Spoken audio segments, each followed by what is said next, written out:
same thing, yeah. No shortcuts. I'm here to give you motivation and a little bit of inspiration. No shortcuts. Me and the boss ain't easy. Every day somebody needs me.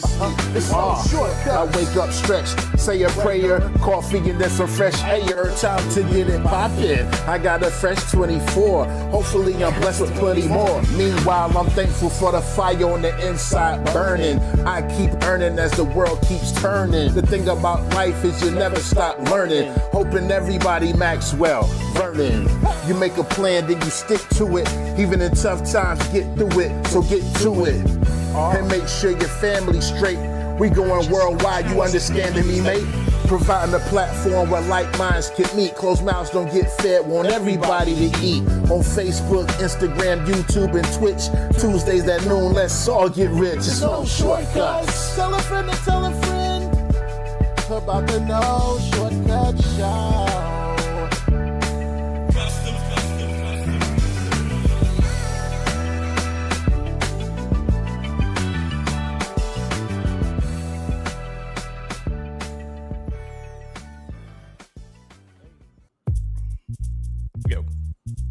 Yes. Microphone check. 1 2 1 2. Greetings and salutations, ladies and gentlemen. It's Tuesday.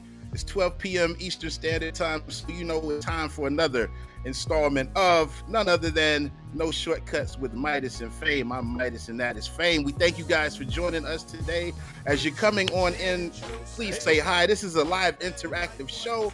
If you're over on YouTube, go ahead and hit that subscribe button. Shout out to YouTube, shout out to Facebook, shout out to Spotify, shout out to Apple Podcasts, however you're viewing or listening right now. And go ahead and subscribe to all these platforms. We greatly appreciate it. And I have done the same thing as well. We got Park Place Entertainment in the house. What's up, JB? What up, DJ Brian Park? What's happening? Yeah, you caught that? We was just, as the song was running, I was letting Famous know that through the guys, what's the All the Smoke, Matt Barnes and Steven Jackson, they're incorporating Vernon Maxwell into their platform. Yeah. Maxwell, I think I told Vernon, y'all don't know about that. I think I told you before, but originally I thought you said like Maxwell Burnin', because Maxwell, the singer, has a song called Burnin'. I used to think that was the lyric. The music. And then I put it on with headphones on. Maxwell. Like, yeah, you got to be an old school basketball fan. And we used to run into Vernon Maxwell back in my Valley days, man, of 06, 07 in Charlotte. I'm not sure if he's still around the area, but we used to run into him at the spot called Vinny's. We would go there some weekday evenings to grab a bite to eat, and Vernon was in there all the time. Funny guy, yo. So check him out. Check him out.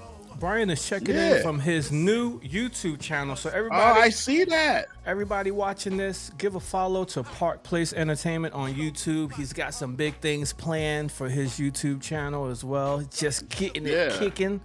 So congrats on that endeavor, and we will all make sure we follow Park Place Entertainment on YouTube. I hope you got my theme music. I hope you got my theme music as the intro, Brian, for your page and for your whatever you're doing, you know what I mean? So salute to him for the opportunity to make some music for his establishment, you know what I mean? For his company. We appreciate it. Who else is here? Everybody's a little quiet so far today. It's all good. What you got going on, man? What you been up to since the last? Let's just recap. Man, I was with the chairman of the board last Thursday, Midtown Park in Raleigh for their concert series, man, and it was off the chain. I was just telling the guys, basically like a concert mixed with a frat party. They had the beach balls going all over the place, you know, a little bit of a younger crowd than what we're typically used to, but they were having a good old time, man. And that's the beauty in providing or rendering music, performing music. You're there to ensure that people can have a good time and be worry-free for a few hours. So, but I mean, if you guys saw my stories on my Facebook, super nice crowd out there. Hey, Mom, I love you. Mom, perfect attendance, gold star recipient here every week, you know. And then, so that was great out in Raleigh, man. And Friday we were in, where were we Friday? I'm trying to think. The name of the town escapes me right off the bat because I'm thinking about we were in Cramerton. Yeah, Somewhere I'll have to look back and see. Or it'll come to me. It just escapes me. So much going on. Yeah. But we kicked off a concert series in the town that I can't think of at the moment. Wonderful crowd, man. But it was a little bit more tame than what Friday night was. We were in Randleman. That's where it was. Okay. Randleman, North Carolina. Okay. Yeah. So yeah, man. And Saturday, some stuff at the church a little bit in the morning. Then Sunday, was at Mount Dewell Baptist Church being the minister of music. And we hit the reset button yesterday, and we're back here to run it all back. Mm-hmm. What about yourself, sir? It's a busy time of year. It is the busy time of year, man. Remember last week I was having that tooth problem. And, I needed to get that root canal done, and they actually so I missed it. You remember they were trying to get me in on Wednesday. I couldn't do that. Scheduling, or Tuesday. But yeah, they called me back and said, hey, we also have something for the next day. So I went ahead and did that. I guess it was Wednesday or Thursday. Got that root canal and feeling much better now. That's great, man. So you can chew on both sides of your mouth now. Yeah, it just started to, I think, like yesterday is when almost it officially was done. So it was just a pain going through the week, especially with working as much as I was working that weekend. It was just very, very uncomfortable. But yeah, I had a wedding on Saturday, and I already forgot where I was. Oh, I was in Charlotte. Pleasant Grove Farm. Shout out to Pleasant Grove Farm. Okay, see how quickly we forget these things? Seriously. It's such a blur. Seriously. Such a blur sometimes, It was a nice affair on Saturday night. It was a single wedding weekend. And we had a photo booth job in Heath Springs on Saturday as well. So it was a cool weekend. And Sunday just took it to church, and Monday just been catching up on everything, man. That's it. It's busy time. Busy time. Absolutely, man. It's that time of year, spring, summer, the weather's getting nice, which means the entertainment activity picks up. Weddings season picks up as well. So we're going into the thick of things. But hey, this is what we live. This is the moments that we live for. yeah, for being sure. Being on the stage and everything, we look for that busy and making our coin. So yeah, shout out to everybody. Man. Shout out to everybody that's watching with us. Put some comments in here. Let us know you're here. Yeah. And we want to hear from you guys. We're not here for a long time today, so we're going to go ahead and get to our guest. But we're here for a good time. Yeah. Yeah, we're not here for a long time, but we definitely here for a good time. Ladies and gentlemen, it gives me great pleasure to introduce a former Winthrop University schoolmate of mine. So this young lady that we're having on today has known me since college years. I had the pleasure of running into her a couple of years ago at a poetry festival that my guys, Mellow Groove, we were doing the entertainment. She was there doing some poetry. So she's a former educator that ended up pivoting into writing poetry. Not only writing poetry, but she's an author, has several books. Not only that, but she's a consultant coach, and she has her own podcast. And she told us in the green room she's aspiring to learn the guitar and sing, and she may do a little vocal thing for us today. We will see. Stay tuned. But without any further ado, ladies and gentlemen, make some noise if you can in your cubicle or at home, or put some ones or applause in the chat as we make some noise on the screen for none other than Miss Rian Jenkins. Hey. Thank y'all for having me. Thank you. It's a pleasure. And I got to say, too, because I know you're also a member of our community, No Shortcuts community on Facebook. And I guess we had rescheduled for last week to today, had something else come up. I had seen you post and I was like, hey, we need to have you on the show soon. And you were like, hey, I'm always ready. And so Sunday, I think it was Sunday, I may have reached out to you and said, hey, we got an opening for this Tuesday, if you want to come on. And without hesitation, you received that invitation. Short notice. Hey, entertainment business sometimes operates on short notice. It does. But we're so thankful that you were gracious enough to accept that invite and join us today. So I'm excited to learn even more about you and your current endeavors. It's great. So let me ask you this, because we always like to start out asking our guests where they were born and raised, and give us a little bit about your childhood and your upbringing, early years. Well, I was born and raised in Sumter, South Carolina. Yay. So shout out to Alice Drive Middle School where I wrote my first poem. I remember Ms. Dunlap's class in 6th grade. So 6th grade. 6th grade is when I started writing poetry. Wow. So and then from 6th grade in 7th grade, I started writing. Me and a friend would write past notebooks, writing notes, but we were finishing each other's stories. So I wrote my first novel in 7th grade. So Alice Drive is where it started. So went from Alice Drive to Sumter, ran track growing up. And then my parents decided we were going to move to Columbia, South Carolina, where I graduated from Ridgeview High School. And while at Ridgeview, I did it was an anthology staff, the yearbook staff. I helped with the newspaper. It was more of a journalism focus. I was still writing poetry and writing fiction, but I tapped into my journalism side. So from there, you went to Winthrop. That's where you and I met. So initially majored in mass communications, and then decided, you know what, not even decided, I felt a call in my heart to be a teacher. My mom's an educator, a former educator. So it was like I couldn't ignore the call. So did 20 years in the classroom. So. And you spent many a day over in Withers building, I'm sure. Yes. Yeah, Withers, the education building at Winthrop. Wow. So, and just to backtrack a little bit, what were some of did you have any other hobbies and interests outside of poetry when you were younger? Oh, yeah. I ran track starting in middle school. So I ran track all throughout high school. Matter of fact, Ridgeview I did hurdles at Sumter High and at Ridgeview, where we won. I have to put that out there always. We were the first athletic team at Ridgeview to bring a state championship, because we were a new school, so we were the first. A lot of people like to forget that. So, that's all right to start on that. Yeah, so actually our boys just won a state championship the other day, our boys track team. So so did track, I sang on the choir. I felt like there was some other stuff in there, but it was all coming together. I was always very involved in my school, always cooking in the baby dolls. Yeah, so it's one of those things where it was one of those things where we definitely and then even in college we would do these things called A Woman's Worth, which was forums where we would talk to young girls about how to transition through college and how to carry yourself a certain way. Which that eventually morphed into my mentoring group that I now have that's transitioning to a nonprofit called Roses.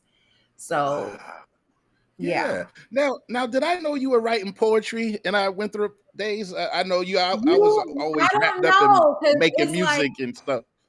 Yeah, because I remember the whole Seventh Heaven, where you were a part of that, right? Yeah. So I don't know. I remember the first time. I don't remember the exact first time, but I remember there were two occasions I remember performing poetry. One time, someone was having a talent show in Tillman. I don't remember who sponsored it. So I remember going up and performing a poem because I remember, I think he's Bishop Crump now, but Herbert Crump was hosting. I don't know if you remember that one. So I remember performing there. And then I remember when the Kappas did an open mic in the amphitheater on campus.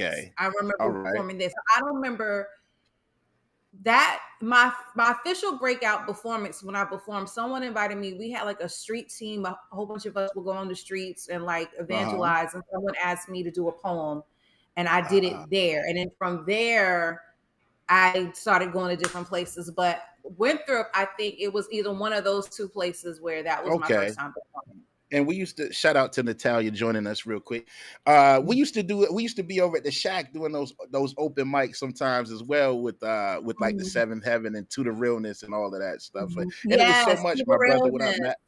Yeah, so it's so much going on. So if I knew, I might not have, I might have forgot. We are getting a little older now, so I might have forgot if if you even told me or if I even saw you. But that's great. So and then so you were an education major at Winthrop. Started out mass comm. Actually, an English major. I actually became an English major.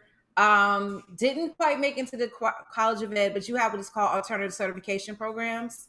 So when I graduated with my English major, I was still able to get certified to teach. So started in Charlotte Met. Okay. And how long did you do that for again?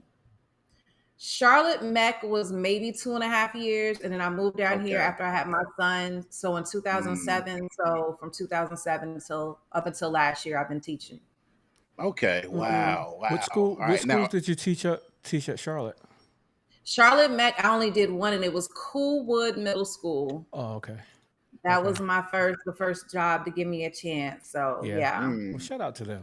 Shout out to them. I was wondering if it was one of the schools that my kids were at when they were in Charlotte schools.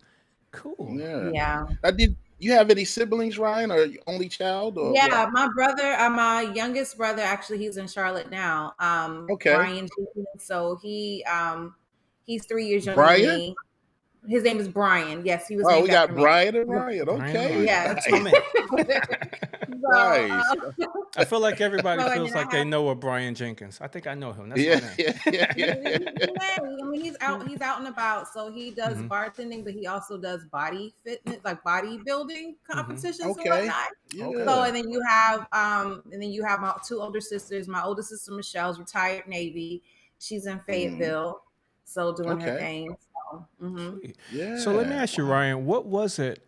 You say around that 6th grade time, with the poetry, what was it that, Oh, yeah. Did you read something? Did you hear something? Did you experience someone else's poetry that made you think that was something you wanted to be involved in? Or like what inspired you to start writing for that first time?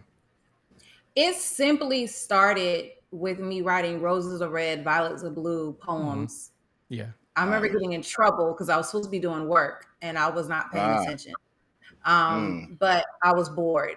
But I honestly, and then from there, I just kept writing. Like I still have some of the pieces I wrote in middle school and just kept writing, wrote it for other people. Like I remember writing a poem for my best friend at the time, my mom.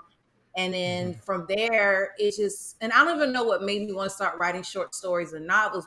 I just did it. So it was like something that came evolution of writing.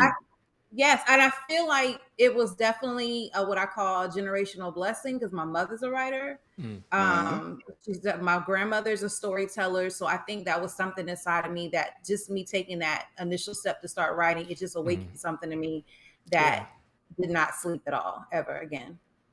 Oh, that's amazing. Now, are you currently still? Oh, go ahead, Faye. Go ahead. I was going to say, did you remember reading any of their stuff around that age group, around that age, your mom and your grandmother's stuff? I remember remembering my mom's.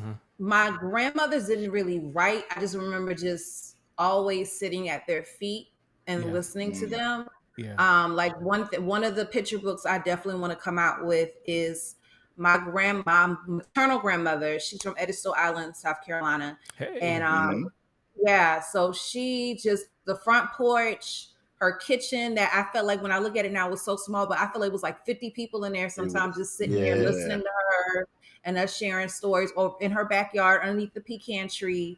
It was so many stories being told. So, and of course, when my maternal grandmother was the same thing, huge front porch in the backyard under the pecan tree. They were constantly telling stories. And it's just one of those things that I didn't realize how much it affected me until like years later, but I kept writing though. Yeah. Yeah. It also sounds like you probably had to gather some pecans once upon a time and crack. For whatever reason, I wouldn't gather them, but I would eat them. Yeah. Shout out to my moms. I think, I don't know if we had a pecan tree per se, but we would gather maybe at my grandmother's house. Rest in peace, my grandmother. We'd go over there and gather up pecans and then bring them home in some paper bags and then keep them for a while. And then she have us, I guess, shell them or crack them up, get the pecans out. And she would make those homemade Japanese fruit pies for like holidays and all of that stuff. So pecan tree. It took like me back a little somebody bit. Either my grandfather or maybe my great grandparents, somebody had a pecan tree too. Because when we used to come down to visit from New York in the summers, I remember I have some kind of memory of collecting pecans and cracking this is them before. This is before I think you could go to the grocery store and buy them already in the bag. Exactly. Telling on my age. Fine. I was on another podcast where a young lady was sharing how, I don't know what happened, but she's no longer has access to a pecan tree. And she said the pecans in the store do not taste the same. Yeah. So I put her on, there's a spot in Florence called Young's Pecans that my family, whenever my cousin who lives there brings them something, they are in awe. And these are low country folks and they love it. So I told her, y'all need to check that out. So I'm not endorsing, they're not endorsing me, but I'm just saying, I just know my family is wild about it. So then I'll lastly say it's because the pecans in the store don't have that little bit of dust on them. You got that dust got flavor. They're too clean. Okay. Proceeding. That's why they don't give me a microphone. Ones in the store they stepped on a little bit. all that extra flavor. So are you currently still teaching, or have you pivoted? No, I'm in this, like you said before, in your introduction was fire, by the way. You did your homework. Thank you. Appreciate that. You can have it. 2023? Yeah, October 2023. Okay. Just heard God said, this is your last year teaching. And I was just like, okay. So I'm really up in these entrepreneurial streets, faking it out. So it's one of those things where welcome to the club. Hey. So it's definitely a trend. I miss it dearly because anyone knows me, I was that teacher that went all in. So matter of fact, I was at a really graduation cared about the kids. Oh yeah. So I still want to go back, but in my own capacity, in my own way. On your own time as well. Good you know. Mm-hmm. This is something we discussed here. Maybe you would like to share.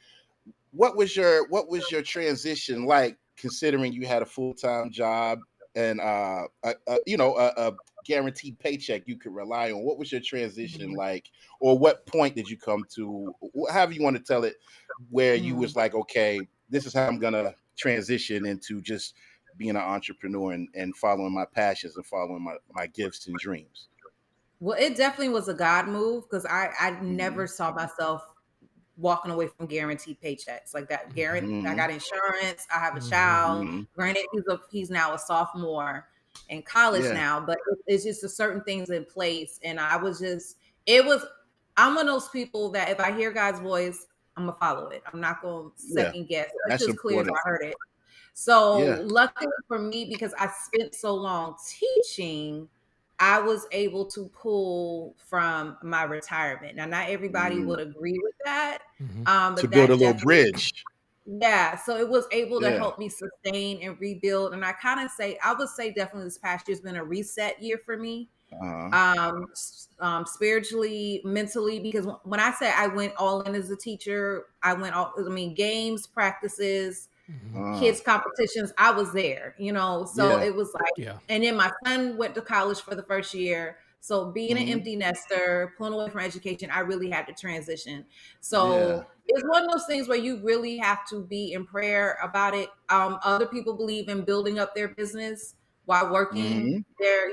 You have to figure out what works best for you, because not everybody can do this and do it well. So and the reality is, in the midst of doing this, I still sometimes question, okay, do I need to go back? Because I was offered to come back to the classroom. I was even offered to go part-time. You don't have to be here all day.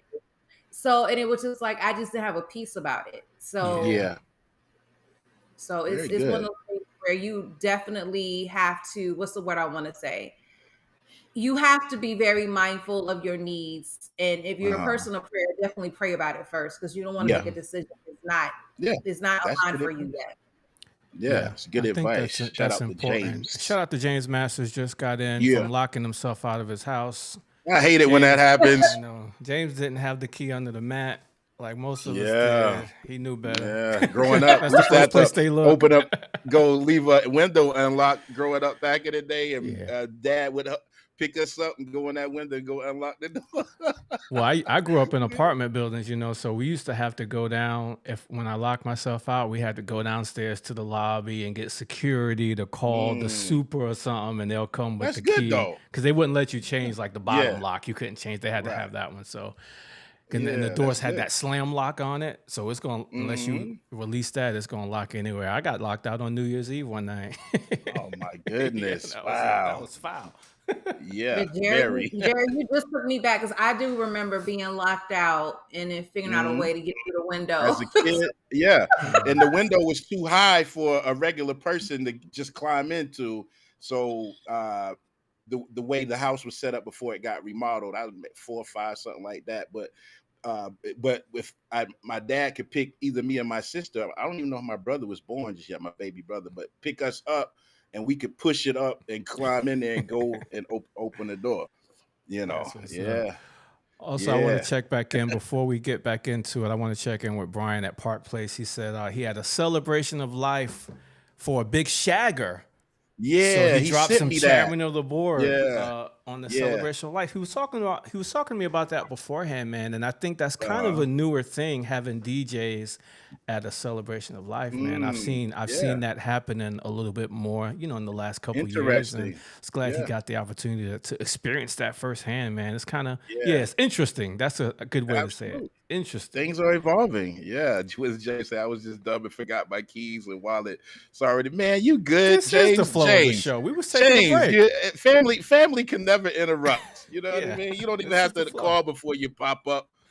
You can just do like Steve Urkel used to do. Just walk around. Some people need to call before they pop up. Yeah, well, yeah. Some people, but James, you don't have to call. No Usher reference, but you don't have to call. All right, so where were we now? So you telling us how you made the transition and all of that. So when you made the transition, I'm sure you are already doing poetry, like at different poetry events and things like that. I'm sure that kind of definitely picked up after college. But where primarily did you do your poetry? Where did you get a chance for people to hear your material mostly? It's weird because I briefly started around 2000, maybe 2002. And it was like little spots in Charlotte. I can't even tell you the name of them. Did you ever perform at the Wind Up? We used to play there sometimes. And shout out to JC. It's one. I can't remember. It was 1 or 2. I remember going to perform. I remember one time not perform. I remember just sitting there and watching. Yeah, they used to have those slam festivals. The slam was it one of those slam festivals? Shout out to JC. I think his last name is Cowan, if I'm not mistaken, off the top of my head. But he used to hire us to do music at a lot of the events. He had, I think, a weekly event every week at the Wind Up in Charlotte, and then every once in a while they would have people come from all over to do what they call a poetry slam festival, and people just. I think it was is it like a competition? I know I wasn't doing competitions there yet. I just started doing competition maybe 2 years ago, which I backed away from that. But Wind Up is very familiar. So I remember performing at like libraries and whatnot. I remember someone having an event at a library in Charlotte. And then when I came down here, it was very few in between. It's really picked up, I'll say, within the last 10 years where I have a homeboy here, Bugsy Calhoun, who's a spoken word artist who he does a lot of performances. He has it's called the Jam Session. They have a performance once a month at this place called House of Hawthorne here off of North Main. Matter of fact, they have one coming up May 31st. So it was, so you have the places like that. And then I just did First Thursdays on Main, which is a outdoor music arts collaboration with the city of Columbia. So it's opportunities are coming. Of course, I would love more. Absolutely. But the frequent flyers where I perform the most is definitely the Jam Session. I'm trying to think of one other places. I can't think. Lux Lounge is another place. And the one up here, and you connected with the festival up here. You're connected with the poetry festival Angelo. Yeah, so I met her. I'll be up there that Friday. It's One Mic Poetry Festival. Yeah, this on the 30th, right? Brandon and I are already booked at.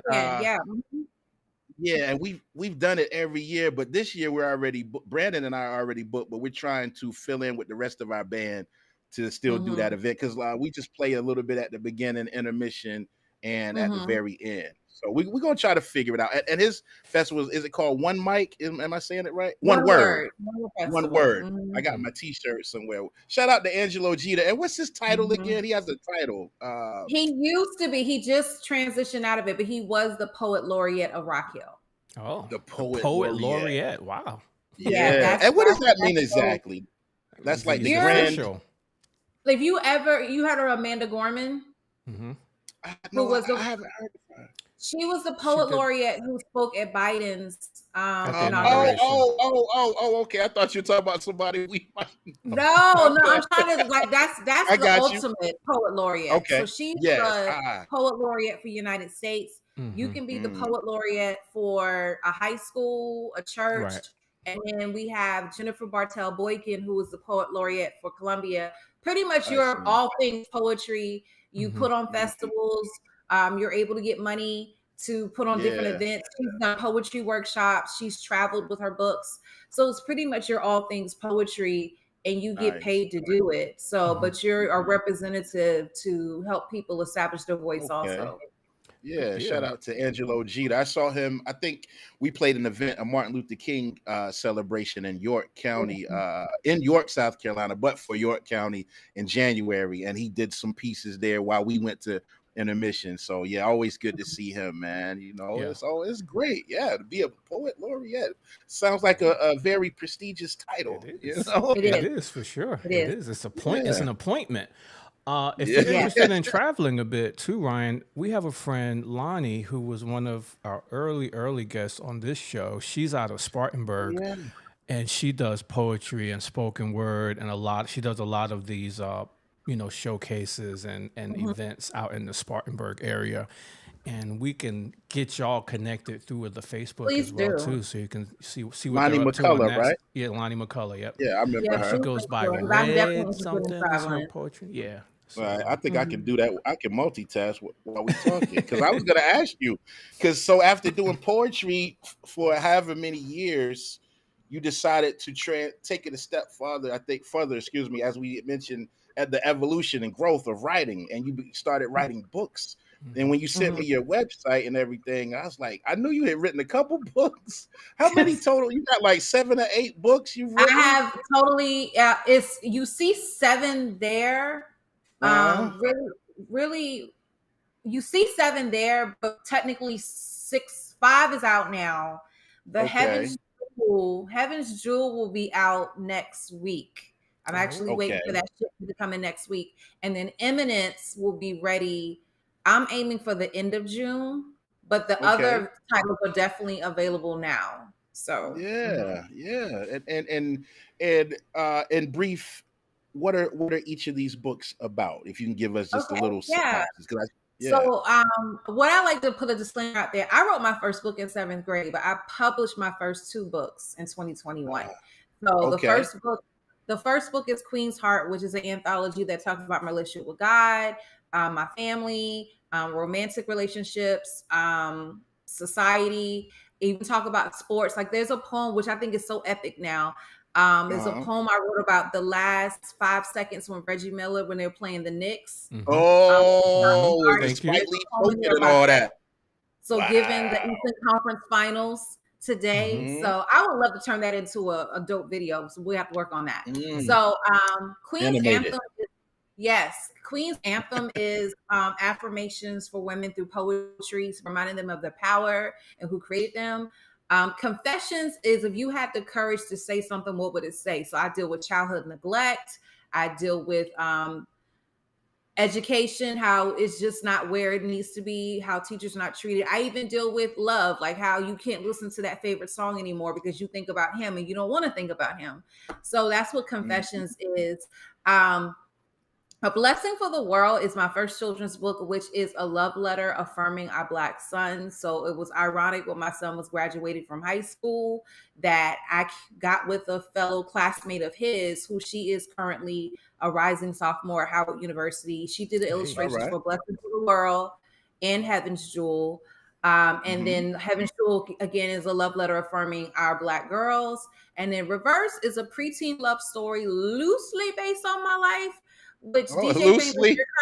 Loosely. So DJ Famous, you're kind of, I would say, freaking me out, but you resemble the guy who the character is based on. Y'all resemble each other. I gotta ask you off here if y'all are related.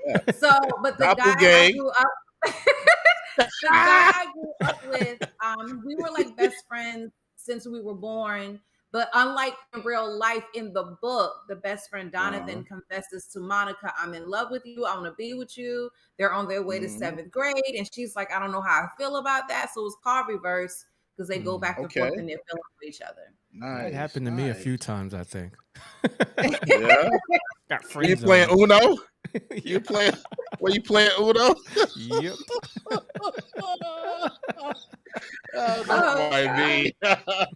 Skip 2, draw 4. Yep.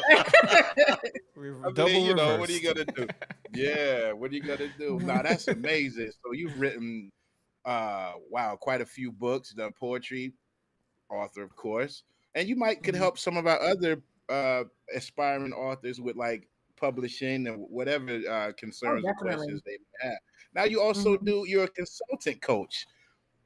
Now, how did that come about, and what do you do as a consultant coach? Well, consultant, even though I'll admit I would like to get paid to do it, but it never fails. Never, and I know it's coming, but I'll admit because I'm really on book number 7 and people see the work, they're quick to call and ask, well, should I do this? Or can I do this? Or if I see, like, let me help your listeners, stop using Amazon as your only way to publish. Yes, please. Stop it. So that, like, I saw a well-known person here in Columbia. They published their first book, and they're quick to say, get it on Amazon. And I quickly inboxed that person and told them, this is what you need to do next time. Because Amazon is quick to suck you in to make it seem easier and cheaper. And it's fattening their pockets, not yours. So that's what consulting. I also want to go into teaching consulting. Like, I mean, I did 20 years in the classroom. I was one of the best at it. Like, one of my books I'm going to release probably in 2026 is called Unorthodox. And it's a teacher memoir, but not just a teacher memoir, but also professional development for teachers that are going into the classroom and just letting you know some lessons I went through that can help you be a better teacher. So. Yeah. And you're going to get paid for all of this stuff because, you know, anyone else who's in position of consultation on a professional level, they get paid to consult, and you're making someone else's job a little easier. What does Natalia say? Before I met you, I thought that Launch Biz, she's from Kazakhstan, by the way, speaks Russian. But before I met you, I thought that Launch Business is dreams, but you have to add, to add pray in this path. You guys are all amazing. Well, we certainly appreciate. Yeah, and we try to have a bit of spirituality in everything that it is that we do, because some things you can control, some things you have to leave in the hands of a higher power to work it out for you. You know, and she's a fellow musician, new member of our community, and she's been hanging right on in there. And we appreciate everybody who comes here. You know, because you could be doing anything else. You could be eating a tuna fish sandwich right now with your computer off of your phone in your pocket. I have not had that tuna fish sound all right, huh? It sounds all right. Make sure you slice some eggs up in there too, you know. But anyway, that's great. So we believe you're gonna get paid for your consultation because you're making people's jobs easier. I guess you're teaching them not to make certain mistakes that you may have already made as far as writing and publishing and things are concerned. So that's great. And what else do you do? Is there anything? Oh, you got a podcast. Yes. Crowned by Michelle. Crowned by Michelle podcast. We're actually ending our 2nd season. So, and I was sharing earlier, I touch on a little bit of everything. So I've had Arisha Connor, who is an actress who she's done, I want to say the name of this show was called Players. It was on Apple Plus. She was on that show. She was on All American. Yeah. She was on Dope Sick. I've interviewed other people. I've interviewed several of my former students, who I think is a blessing. So I brought on one of my former students who was an educator, and just how we can get more Black male educators in the classroom. Yes, I also please. interviewed 2 of my former male students who they were scholar athletes, and just the importance of making sure we keep that scholar first. Yeah, and how they stay out of trouble and what they're doing now with their career. So I talk about from life insurance, making sure you have a will. I mean, having a trust versus a will. So I touch on, I believe, topics I feel like our community needs to know and be inspired. So I got to get my guests together, but we're the last episode of season 2 is definitely going to be us talking about the new show on Netflix called Forever. So have y'all seen that or heard of that? I saved it, but I've heard of it. I haven't seen it.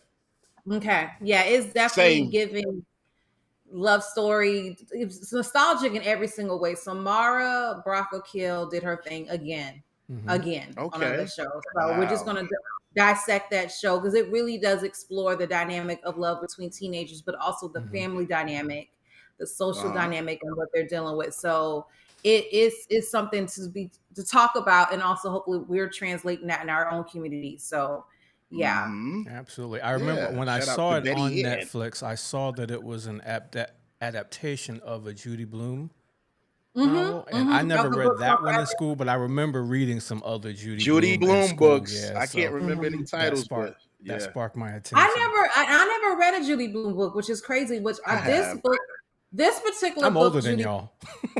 I read one. Oops.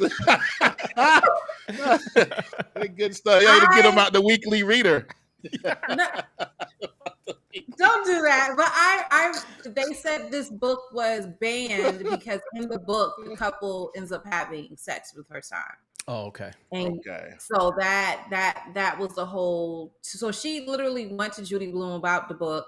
And Judy Blume was like, I want you to do that. So that, I think that's a blessing within itself, that the actual author was like, you can do that. So, so it was a modern adaptation. It's based on, I think, 2018, 2017. They said right in between when Trayvon Martin was murdered and before George Floyd. So raising a Black son during that time. And his struggles with school, and it covers so many things. So many things. Nice. That reminds me. I want to shout out Selwyn Jones, the uncle of George Floyd. I met through doing music a couple years ago, and he's still on the fighting for justice path. And he started an organization, all this thing, trying to get the justice for George Floyd. But that's amazing. So you have all kinds. Now, do you do your podcast in a format like we do virtually? Yes. Yes. All so right. We'll be glad. We'll be glad to come on. Yeah, we'll be glad. No problem. We'll be there. Yeah. Oh, you are. I'll admit, I don't have set dates. I kind of work with my guests. That's sure. So I will definitely be reaching out for season 3. Yeah. But they can go back and look at. We're definitely on YouTube, Spotify, Apple Podcasts, Amazon. We're on all that. Tell us again the name of the podcast. Yeah, that's what Crown by Nichelle podcast. That's Nichelle with the N, ladies and gentlemen. Crown by Nichelle. I just put one L. Sorry, let me do that again. But you also have a website they can go to, and they can see all of your stuff that you got going on. Yeah, it's real easy.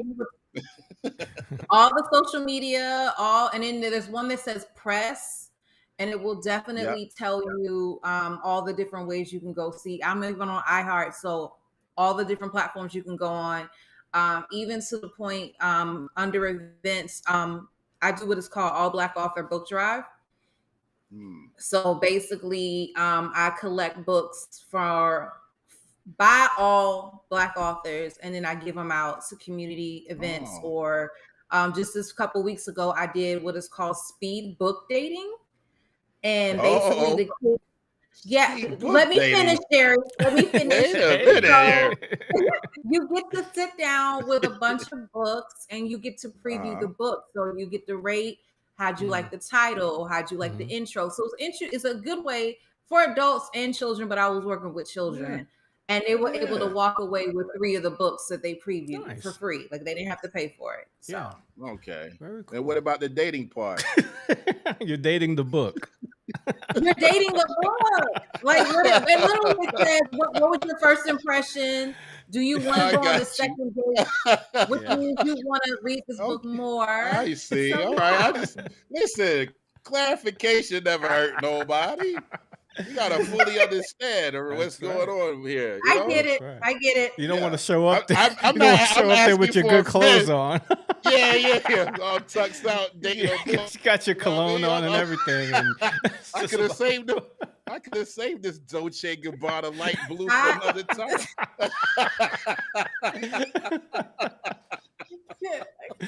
You know? Yeah, my last little bit. So. Since my last squirt. Oh my God. Reading the book. Oh no, man. we just playing. We cut up. It's hard co-hosting with this guy. Yeah, no, and your website is your name, www.ryanjenkins.com. That's Ryan R. Ryan Two N's. Jenkins. Oh, Rian N. Okay. Mm-hmm. For the middle name. Okay. Rian N. Jenkins.com. Those 2 N's blended together when I clicked on it earlier for some reason when you sent it to me. I know, and that's why people constantly, when they write my name, they put the 2 N's because all my. You think your first name is Ryan with 2 N's? Yeah. And I'm like, no, that's my middle initial, but I just, you gotta grow with it. That's just like us with Mellow Groove. We at every show we say one word, no W. No W. Every show.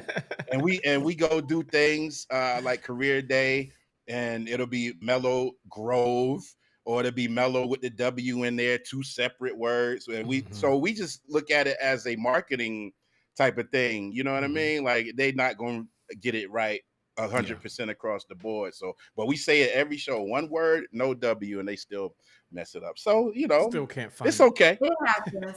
But that reminds me of a story real quick where Tiffany, I don't know if y'all familiar with Tiffany J here in Columbia. She's a performer. No, I'm not. Okay. Yeah, look her up. So she'll be Tiffany somebody J. that can have a podcast. So Tiffany J, she says no space, and she told me that if someone does not spell it right, it's a problem. Like you don't want to mess up her name. So she literally says, "My name is Tiffany no space." Not like no space. Like don't mess up. Yeah. Some people don't play about their name, huh? No. If getting your name back was a person, I guess, Yeah. Gotta get your name back. That's wow. right. Is there anything else that we didn't uncover? I know Famous has a little bit of a hard out today in a few minutes, but is there anything else you want to share with us that you didn't get a chance to share?